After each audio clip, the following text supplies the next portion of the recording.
வணக்கம். உங்கள் சமூக ஆர்வலர் டாக்டர் சி வெங்கடேசன் பேசுகிறேன். இப்போ பார்த்தீங்கன்னா சார், சிறு பிள்ளைங்க இந்த பட்டினி பசியில் தவிக்கிறத நீங்கள் பார்த்துருப்பீங்க. இப்போ நாங்கள் எடுக்கிற இந்த ஷார்ட் ஃபிலிம் இது சித்தரிக்கப்பட்டது. ஆனால் உண்மையான அந்த நாசா நாட்டில் இன்றைக்கி நாசமாகி கொண்டிருக்கிற அந்த சிறுவர்களுக்கு என்ன தீர்ப்பென்றே தெரியவில்லை. அந்த சிறுவர்களுக்கு இந்த நாட்டினுடைய பிரச்சனை என்ன தெரியும்? அதனுடைய பட்டினியும் பசியமாக இன்றைக்கி கதறி ஆய்து கொண்டு துடித்து கொண்டு சிரிக்கிறார்கள். அவர்களுக்கு உண்ணும் உணவும் இருக்கும் தங்க இடமும் எதுவுமே கிடையாது. ஒரு பிஸ்கட் பாக்கெட் எடுத்தீங்கன்னாக்கா 2400 ரூபா, ஒரு ஆயில் எடுத்துனாக்கா 2400 ரூபா. அந்த மாதிரி இன்றைக்கி கூடிக்கிட்டே போகிற இடத்துல டொனேஷன் பண்ணுறது கூட யாரும் வர முடியாத சூழ்நிலை. அந்த நாசாவில் இந்த மாதிரி குழந்தைங்க ரொம்ப அவசரப்படுறாங்க. நாடு பிரச்சனை இருக்கும்போது இந்த குழந்தைங்கள்லாம் என்ன தெரியும் சார் அவங்களுக்கெல்லாம்? அதனால் உங்கள் நாட்டின் பிரச்சனைக்காக குழந்தைகளை இந்த மாதிரி பட்டினியும் பசியுமா அடிப்பட்டு வறுமையில் செத்து துடித்து செத்துக்கிட்டு ஆயிரக்கணக்கான பேர் அங்கே ரொம்ப நாசமாக இருக்காங்க. கிட்டத்தட்ட 20 லட்சம் பேர் பட்டினி பசியால் சாகுறாங்கன்னு சொல்லிட்டு ஒரு வைரலாக இது வந்துக்கிட்டு இருக்குது.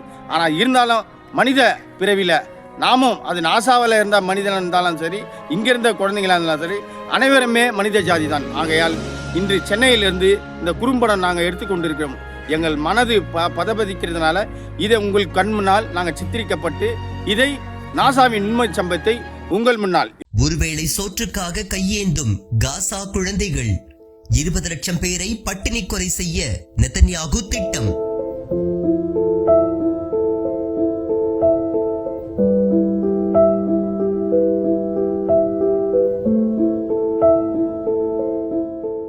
செத்துக் கொண்டிருக்கும் 20 லட்சம் காசா மக்களுக்கு உடனடி தேவை உணவுதான். பட்டினியால் இறந்த குழந்தைகளின் உடலுடன் பெற்றோர்கள் கண்ணீர் வடிக்கும் காட்சிகளும், வெயிலில் காய்ந்து கருவாடானது போல மெலிந்த குழந்தைகளின் புகைப்படங்களும் உலக நாடுகளின் முகத்தில் ஓங்கி அறைந்துள்ளது.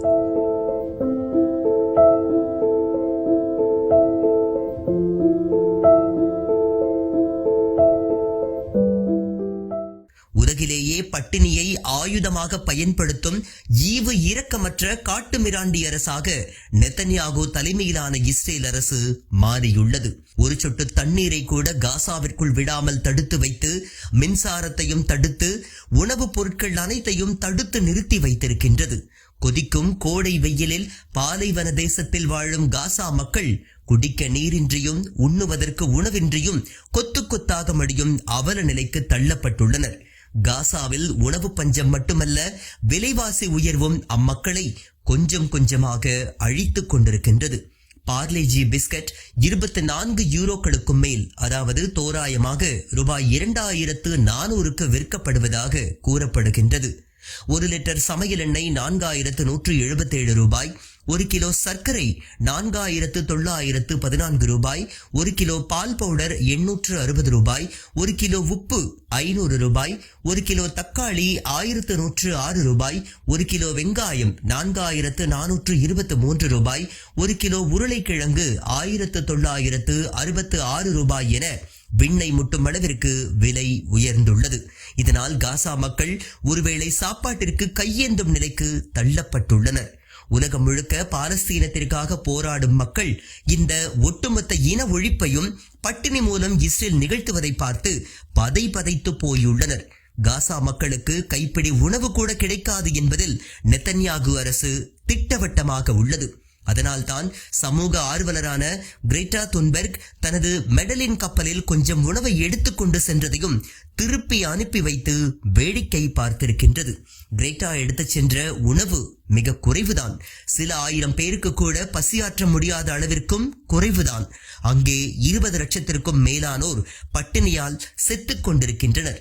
ஆனால் கிரேட்டாவின் இந்த முன்னெடுப்பு, அதுவும் தன் உயிரை பற்றி கொஞ்சமும் கவலைப்படாமல் உணவு எடுத்துச் சென்ற முன்னெடுப்பு அரசாங்கங்களின் மனங்களை அசைத்ததோ இல்லையோ, தற்போது மக்களின் மனசாட்சியை உசுப்பி விட்டுள்ளது. முதலில் துனிசியாவிலிருந்தும் அல்ஜீரியாவிலிருந்தும் தான் மக்கள் ஆயிரக்கணக்கில் காசாவை நோக்கி பயணம் செய்ய துவங்கினர். அவரவர் ட்ரக்குகளில் அவரவர்களால் எவ்வளவு முடியுமோ அவ்வளவு உணவுப் பொருட்களையும் தண்ணீரையும் எடுத்துக்கொண்டு ஆயிரக்கணக்கில் காசாவின் ராஃபா கடவையான அபு கரீம் ஷலோம் திறப்பை நோக்கி பயணப்பட்டனர். பின்னர் மௌரிட்டானியா, மொராக்கோ, எகிப்து மக்களும் இவர்களோடு சேர்ந்து விட்டனர். ஒரு மாபெரும் அலையை போல ஆயிரக்கணக்கான வண்டிகளில் தற்போது இவர்கள் எகிப்தில் உள்ள அபு கரீம் ஷலோம் கடவை முன் குவிந்து வருகின்றனர். அரசுகளால் முடியாததை இந்த மக்கள் நிகழ்த்தி காட்டுவார்கள் என்றே பல வல்லுநர்கள் குறிப்பிடுகின்றனர். தீவிரவாத இஸ்ரேலின் தடைகளை மீறி இவர்கள் மனித கேடயங்களாக உள்ளே புகுந்துவிட்டால் அதை உதாரணமாக கொண்டு 1000 லட்சக்கணக்கில் மக்கள் காசாவிற்குள் புக வாய்ப்புள்ளது. அப்படி புகுந்தால் தீவிரவாத இஸ்ரேலால் இந்த இனப்படுகொலையை முன்னெடுத்துச் செல்ல முடியாது என்று நினைக்கின்றனர்.